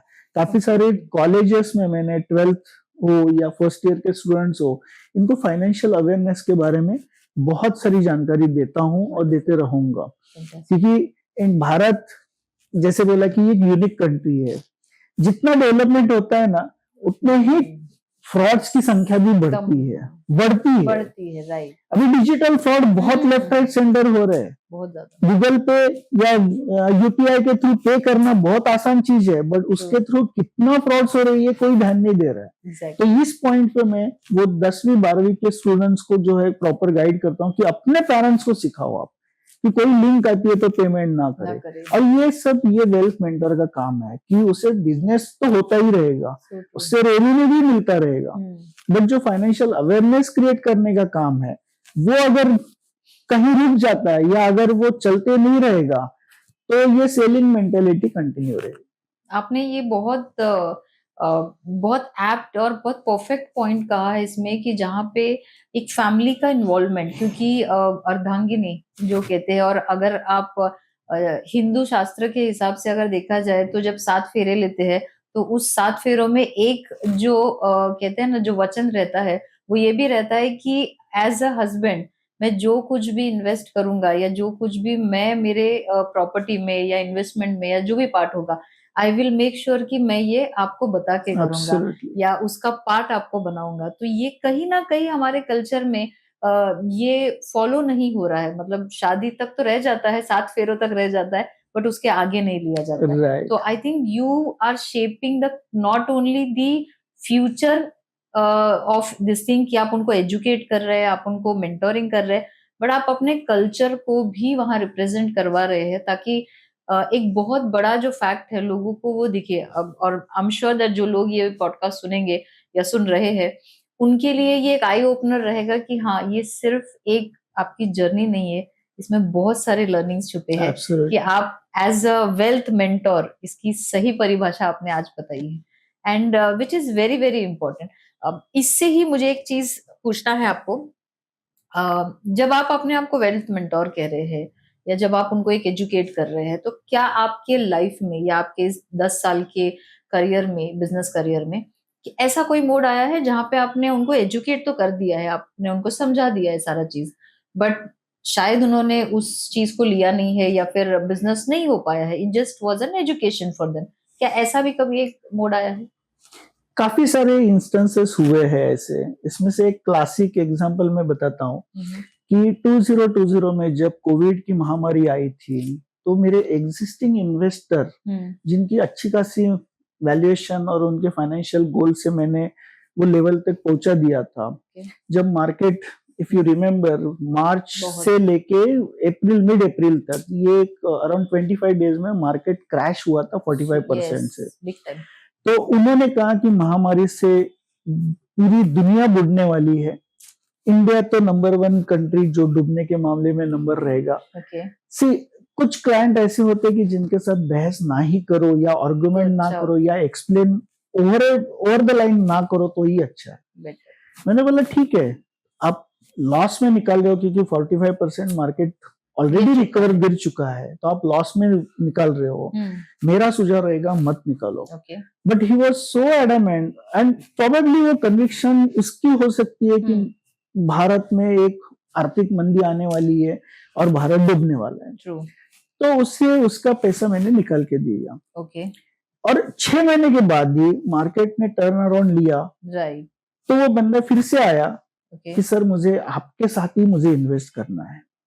But that time I stuck to my ground. उसे बोला सर मैं आपका इन्वेस्टमेंट फिर से स्टार्ट नहीं करूंगा। इसकी वजह एक है कि एडवाइजर या फाइनेंशियल वेल्थ मेंटर जब आप जो बोलते हो तो उसके ऊपर विश्वास रखना बहुत जरूरी है। अब जब डॉक्टर के पास जाते हो या लीगल एडवाइजर के पास, लॉयर के पास जाते हो या सीए के थ्रू रिटर्न्स फाइल करते हो, हाफ हार्टेड नॉलेज या हाफ फेथ के अगर बेस पे अगर आप उनसे ट्रीटमेंट लो या रिटर्न फाइल करो तो वो फुलफिल नहीं होगा ऑब्जेक्टिव। वैसे वेल्थ मेंटर का है अगर आप उनके साथ में विश्वास नहीं रखोगे, उनके साथ में ट्रस्ट नहीं रखोगे, राइट, तो वो आपको आपके फाइनेंशियल जर्नी में सपोर्ट नहीं दे पाएंगे। एब्सोल्युटली, तो वही पॉइंट पे उनसे इन्वेस्टमेंट फिर से स्टार्ट नहीं की मैंने। तो ऐसे काफी सारे वाकये आए हुए हैं, बट ये ध्यान में रह गया क्योंकि ये बंदा उसके बाद भी काफी बार मेरे पास आया था ओके, कि सर फिर से स्टार्ट करते, गलती हो गई। राइट, तो मैंने बोला सर ये बेसिकली अंडरस्टैंडिंग नहीं आप दिखा रहे हो। राइट, सिर्फ financial ups and downs market में होते रहेंगे, दैट डजंट मीन कि वो होने वाला है करके। आप अपने फाइनेंशियल गोल्स में क्लैरिटी रखते हो और उसके बेस पे जब आपने इन्वेस्टमेंट रखी है तो आपको डरने की कोई जरूरत नहीं है। कंप्लीटली एग्री, वॉरेन बफे का एग्जांपल मैंने लिया था। यस, वॉरेन बफे ने अपनी इन्वेस्टमेंट जो की थी वो रेयरली उन्होंने ब्रेक की है, ट्रू, उसी के कारण उनकी वेल्थ क्रिएट हुई है। राइट, ब्रेक करना जरूरी होता है, ना नहीं बोल रहा हूँ, बट आपके गोल से अगर उसको आप कोरिलेट करोगे ट्रू, तो आपको ब्रेक कब करना है ये आसानी से समझ ये में बहुत सारे आएगा। लोग नहीं समझ पाते, और अभी क्या हो गया है, टेक्नोलॉजी के कारण वेरियस टूल्स एप्स डेवलप हो गए हैं, तो राइट, आपकी इन्वेस्टमेंट की जर्नी जो है वो आप लाइव देख सकते हो। एग्री, ये म्यूचुअल फंड में देखना, एवरीडे देखना, ये गलत बात है। मैं मेरे क्लाइंट्स को बताता हूँ कि आप रिव्यू के लिए मेरे पास आओ, ट्रू, बट एवरीडे मोबाइल पे ऐप में देखना ये गलत आदत है। मार्केट अप्स एंड डाउन होते रहेंगे, यस, बट जो फंड आपको 30 साल बाद आपके रिटायरमेंट के लगेगा, वो आज अगर नेगेटिव में जाता है तो कोई फर्क नहीं पड़ेगा। ट्रू, तो ये वेरियस एक्सपेंसेस ये 9 साल 10 साल में मुझे आए हैं, इससे सीखने को ही मिलता है। मैं हर बार बोलता हूँ टीचर्स डे या इसमें यस, गुरु पूर्णिमा के दिन में मेरे इन्वेस्टर को मैसेज भी देता हूँ कि आप ही मेरे सबसे बड़े टीचर हो गए। ट्रू, क्योंकि वो बहुत कुछ सिखाते हैं, ग्रेट। सो आज के पूरे पॉडकास्ट में यशवंत जी, मुझे तो बहुत मजा आया, बहुत मजा, उससे ज्यादा मैं बोलूंगी मुझे बहुत सारी लर्निंग मिली। एक तो आपके सेल से रिलेटेड, आपका ह्यूमन नेचर, ह्यूमन बिहेवियर जिस तरह से होना चाहिए, और वो फील्ड में या आपके काम में या आपके प्रोफेशन में कितना मायने रखता है उस चीज के लिए। दूसरा आपका टेक अवे जो मेरे लिए बहुत इंपॉर्टेंट है, age is just a number, क्योंकि इंसान को सीखने की, लर्निंग करने की या किसी भी चीज की शुरुआत करने की कोई एज नहीं होती। अगर इच्छा है और आपका सपोर्ट है तो आप कुछ भी कर सकते हो। और yes, least not least level पे अगर हम देखें तो आपने जो आपका पूरा लर्निंग या आपके जर्नी को जिस तरह से एनहांस किया है अबाउट क्लाइंट कोऑर्डिनेशन, अबाउट उनके not positioning yourself as a wealth manager but a wealth mentor, जो बहुत अच्छे लेवल पे ये दिखाता है कि आप एक बेस्ट बिजनेसमैन ही नहीं बट एक बेस्ट इंडिविजुअल है पहले, क्योंकि सबको साथ लेके चलना, उनकी नीड और नेसेसिटी को समझना, ये बहुत इंपॉर्टेंट होता है। तो मुझे ऐसा लगता है कि ये पॉडकास्ट से हमने सबने बहुत कुछ सीखा है, बट एक इम्पोर्टेंट मैसेज जो आप अपने ऑडियंस को या अपने चाहने वालों को या जो भी ये पॉडकास्ट देख रहा होगा उनके लिए आपको जो देना है, तो right, the camera is for you. शुरुआत में तो मैं आपसे थैंक यू बोलना चाहूंगा क्योंकि आपने मुझे ये पॉडकास्ट में इनवाइट किया, और बेसिकली अपनी कहानी अपनी जुबानी बोलना ये बहुत डिफिकल्ट होता है। इसके लिए एक आसान तरीका है, किताब लिखो, या दूसरे मैंने आसान तरीका चूज किया पॉडकास्ट में आना, क्योंकि आप उसमें बोल सकते हो, क्योंकि आपसे सवाल पूछे जाते हैं जिसमें आप एलाबरेट कर सकते हो। मेरा मैसेज बेसिकली मैसेज देने के लायक इतना बड़ा नहीं हुआ हूं मैं, बट जो बडिंग एंटरप्रेन्योर्स है उनके लिए मेरा एक संदेश बोलो या मैसेज बोलो आप, कि आप जो भी बिजनेस करना चाहो तो it should be carefully drafted. एक प्रोजेक्ट रिपोर्ट बनाओ, 3 साल का प्रोजेक्ट रिपोर्ट होना चाहिए जिसमें everything should be planned in a very very effective manner and in a detail manner, जिसमें आप not only sustaining but growth भी प्लान कर सको। दूसरी जो ज्यादा इंपॉर्टेंट चीज है वो है पर्सनल फाइनेंस। आपका जो बिजनेस है उसमें आप जो बिजनेस से अर्निंग कमाते हो ऑन मंथली बेसिस उसमें से कुछ हिस्सा एज ए सैलरी के तौर पे लेना डे 1 से स्टार्ट करो। Most of the MSME owner जो मेरे क्लाइंट है ये प्रक्रिया नहीं करते थे, तो उन्हें वो आदत डाली कि आप जो लोगों को सैलरी देते हो वैसी सैलरी आप खुद को भी लेना शुरुआत करो। इसके कारण उनमें क्लैरिटी आई कि मुझे कितना एक्चुअल प्रॉफिट हो रहा है और मेरा पर्सनल फाइनेंस कैसे डेवलप हो रहा है। पर्सनल फाइनेंस करते समय जो मेजर पॉइंट्स है कि कैश फ्लो मैनेजमेंट, बजटिंग होना चाहिए, इंश्योरेंस प्लानिंग होना चाहिए, गोल्ड बेस्ड इन्वेस्टमेंट प्लानिंग होना चाहिए और टैक्स प्लानिंग होना चाहिए। अगर ये सारे पॉइंट्स अगर आप कवर करते हो तो कोई भी चीज डिफिकल्ट नहीं रहती है, आसानी होगी। आई एम श्योर यशवंत जी कि जितने भी लोग ये पॉडकास्ट सुन रहे हैं और जो जो आपने इंफॉर्मेशन, लर्निंग, आपके लाइफ के जर्नी का चीजें सिखाया है, मुझे नहीं लगता कि वो बस पड़ेगा। बहुत सारा इंफॉर्मेशन और I think you are equipped with, आप पूरे और भी इंफॉर्मेशन से पूरा भंडार है आपके पास। तो अगर हमारे व्यूअर्स को या हमारे सुनने वालों को या आपके जो पर्सन है जो सुन रहे हैं, उनको आगे और इंफॉर्मेशन चाहिए आपके बारे में या आपके प्रोडक्ट नॉलेज के बारे में, तो कहाँ और कैसे उनको मिल सकता है? जैसे मैंने पॉडकास्ट में बताया, मैं मेरे इन्वेस्टर्स के लिए काफी सारे अवेयरनेस प्रोग्राम्स करता हूँ, जिसके लिए डिफरेंट टूल्स यूज करता हूँ। जिसके लिए मैं फिजिकल कंटेक्स्ट में इन्वेस्टर अवेयरनेस प्रोग्राम कंडक्ट करता हूँ, जिसका टॉपिक होता है कि how to achieve financial freedom in 9 easy steps. तो जहाँ पे भी सोसाइटीज या कॉर्पोरेट लेवल पे या अगर कोई भी अगर कंपनी है जहाँ पे 50+ स्टाफ है, उनके लिए ये अवेयरनेस प्रोग्राम में कंडक्ट कर सकता हूँ। कोई ऑब्लिगेशन नहीं, कोई चार्जेस नहीं, फ्री ऑफ कॉस्ट है। प्रोग्राम होने के बाद में मेरे से कुछ लेना इसका कोई कंपल्शन नहीं। दिस इज प्योरली सोसाइटी को देने के वास्ते ये शुरुआत किया हुआ प्रोग्राम है। इसके अलावा मैं इंस्टाग्राम पे रील बनाता हूँ और उसके अलावा फेसबुक पे भी काफी पोस्ट डालता हूँ। मेरा खुद का वेबसाइट है जिसका लिंक मैं काफी सारी एजुकेशनल और इंफॉर्मेटिव कंटेंट्स बनाता हूँ, जिसका आपको डिटेल्स यूट्यूब पे, इंस्टाग्राम, फेसबुक और लिंक्डइन पे मिलेगा, जिसके डिटेल्स आपको डिस्क्रिप्शन पे मिलेंगे। इसके अलावा आपका अगर फाइनेंशियल मैटर्स पे अगर कोई स्पेसिफिक क्वेश्चन है या अदरवाइज आपको स्पेसिफिक पॉइंट्स पे ज्यादा जानकारी चाहिए, तो आप यूट्यूब पे या ये पॉडकास्ट पे आप लिख सकते हो, जिसका मैं जरूर एक कंटेंट क्रिएट करके शेयर करूंगा। Thank you Neeta madam, thank you so much for inviting me for the podcast. Thank you so much Yashwant ji. I think मतलब मेरे लिए ये बहुत ही इंफॉर्मेटिव, बहुत ही लर्निंग वाला पॉडकास्ट रहा है। जैसे हम हमारे जर्नी, डिस्कवर योर जर्नी पे हर तरह के फाउंडर्स को ला रहे हैं, और आज आपको होस्ट करके I feel so proud because I am sure that there are a lot of takeaway from this podcast. Thank you so much. Thank you so much. Yashwant ji, आज का आपके साथ का ये कॉन्वर्सेशन सिर्फ फाइनेंस के बारे में नहीं, बट हमें जिंदगी के बारे में एक अलग नजरिया देके जा रहा है।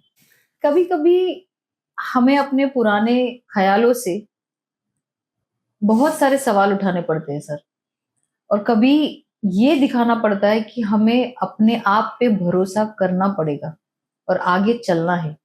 इसीलिए आज आपके साथ का ये कॉन्वर्सेशन, आपकी जर्नी एक बहुत बड़ी सीख हमें देती है that learnings are never ending.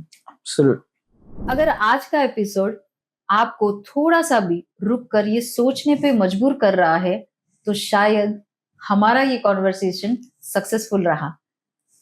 हम मिलेंगे अगले एपिसोड में एक नए फाउंडर के साथ, उनकी एक नई जर्नी के साथ में। तब तक rethink, rebuild and rise with Discover Your Journey.